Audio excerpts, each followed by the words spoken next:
दलित होते हुए लंबी मूछ रखी और अच्छे कपड़े पहनता था, इसीलिए मार दिया। तनी हुई मूछ रखने पर दबंगों ने गोली मारकर की दलित युवक की हत्या। मूछ रखने को लेकर फिर हुआ दलित युवक पर हमला। ये खबरें 21वीं सदी के 22वें साल में विश्व गुरु बनने का दावा करने वाले भारत देश की हैं। ये हेडलाइंस उसी जम्बू द्वीप में बनती हैं जहां संघी कहते हैं कि हिंदुस्तान में रहने वाला हर आदमी हिंदू है। ये उसी सड़े हुए समाज की सड़ांध मारती मानसिकता का सबसे बड़ा सबूत है, जिसकी रगों में जातिवाद खून की तरह दौड़ रहा है, जो सिर्फ इसलिए किसी दलित को मौत के घाट उतार देता है कि उसने मूछ रखी थी। ये उसी देश की भयावह हकीकत है जो चांद और मंगल पर जीवन तलाश करने में जुटा है, लेकिन जातिवादियों के इस हौसले पर, इस घटिया हरकत पर कोई लगाम लगाने में नाकाम रहा है। जातिवादियों ने फिर से एक दलित नौजवान को अपना शिकार बना लिया है। राजस्थान के पाली जिले के बाली तहसील के 12वां गांव में रहने वाले कोविड हेल्थ सहायक जितेंद्र पाल मेघवाल की बीते मंगलवार हत्या कर दी गई। जितेंद्र पाल के परिवार के आरोपों के मुताबिक जितेंद्र मेघवाल को दलित होते हुए गुड लुकिंग पर्सनैलिटी मेंटेन करने के लिए मार दिया गया। हालांकि पुलिस ने इन आरोपों का खंडन किया है। मामले का खुलासा करने का दावा करने वाली पुलिस ने हत्या के आरोप में आरोपी सूरज सिंह राजपुरोहित और रमेश सिंह राजपुरोहित को बाड़मेर जिले के पचपदरा के दुधवा गांव से गुरुवार को गिरफ्तार किया।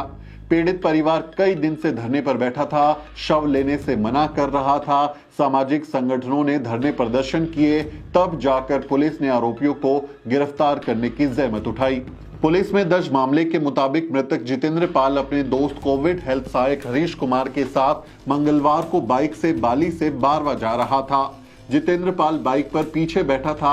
बाली से 2 किलोमीटर दूर पीछे से बाइक पर आए 2 लड़कों ने उन्हें रुकने के लिए आवाज लगाई। हरीश ने जैसे ही बाइक धीमी की, पीछे से आए युवक ने जितेंद्र पाल की पीठ पर चाकू घोंप दिया। घायल होकर वो बाइक से नीचे गिर गया। उसके बाद युवक ने उसके पेट और सीने में चाकू से ताबड़तोड़ 4 वार किए। हॉस्पिटल पहुंचने से पहले ही उसकी मौत हो गई थी। मीडिया रिपोर्ट्स के मुताबिक इस वारदात के पीछे पुरानी रंजिश थी। 23 जून 2020 को भी आरोपियों ने जितेंद्र पाल मेघवाल और उसके घर वालों के साथ मारपीट की थी, क्योंकि उसने उन्हें चौराहे पर नजरें उठाकर देख लिया था। बताया जा रहा है कि इसके बाद आरोपी गुजरात शिफ्ट हो गए और जितेंद्र की अस्पताल में नौकरी लग गई। नौकरी लगी तो जितेंद्र का लाइफस्टाइल सुधर गया और उसने शान से मूछें बढ़ा ली। मूछों की तस्वीरें अक्सर वो सोशल मीडिया पर शेयर किया करता था। बस इसी से आरोपी सूरज सिंह राजपुरोहित और रमेश सिंह राजपुरोहित चिढ़ गए और बाइक से करीब 800 किलोमीटर की यात्रा कर बाली पहुंच गए। एक दिन जितेंद्र के रूट की उन्होंने रेकी की और फिर उसे मौत के घाट उतार दिया। आरोपी सूरज सिंह राजपुरोहित और रमेश सिंह राजपुरोहित एक दलित को सम्मान की जिंदगी जीते हुए नहीं देख पाए। जितेंद्र अपनी मेहनत कर रहा था, अच्छे से कमा खा रहा था, इससे किसी को भी परेशानी क्यों होनी चाहिए? ये कैसी मानसिकता है जो किसी दलित को इज्जत की जिंदगी देखकर, उसको जीते हुए देखकर कैंसर के फोड़े की तरह फूट पड़ती है। एक दलित अगर अच्छी शर्ट पहनेगा तो इससे जातिवादियों के पेट में दर्द क्यों हो जाता है? एक दलित अगर स्टाइलिश मूछें रख लेता है तो इससे घटिया मानसिकता के सवर्ण जातिवादियों के अंग विशेष में आग क्यों लग जाती है? जब कोई दलित घोड़ी चढ़ जाता है तो इससे मनुवादियों का हाजमा क्यों खराब हो जाता है? इतनी घटिया सोच, इतना जहर, इतनी नफरत आखिर आती कहां से है? सवाल तो यह भी है कि आखिर कब तक हम अपने नौजवानों की लाशों को कंधों पर ढोते रहेंगे? आखिर कब तक जितेंद्र मेघवाल जैसे युवा इस नफरत का शिकार होते रहेंगे?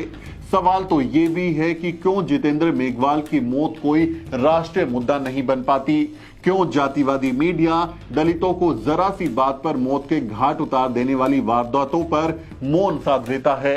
कश्मीर फाइल्स के नाम पर रुदन करने वाले एक्टिविस्ट और सेलिब्रिटीज ऐसे दलित फाइल्स पर अपना मुंह क्यों नहीं खोलते? कांग्रेस शासनकाल में राजस्थान दलितों की कब्रगाह बनता जा रहा है, इसलिए सवाल तो कांग्रेस के अशोक गहलोत सरकार से भी पूछा जाना चाहिए।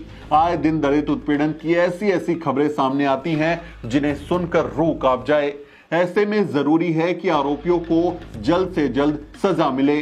फास्ट ट्रैक कोर्ट में केस की सुनवाई हो, मुआवजे का प्रावधान हो, पीड़ित परिवारों को सरकारी नौकरी और रिहायशी जमीन दी जाए और दोषी साबित होने पर ऐसी सजा मिले कि फिर कोई जातिवादी ऐसी घिनौनी हरकत करने के बारे में सोच भी ना सके।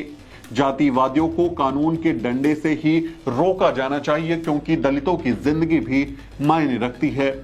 इस बारे में आप क्या सोचते हैं? अपनी राय कमेंट में लिखें और हमारे चैनल को भी सब्सक्राइब करें। फिर किसी वीडियो में मुलाकात होगी दोस्तों।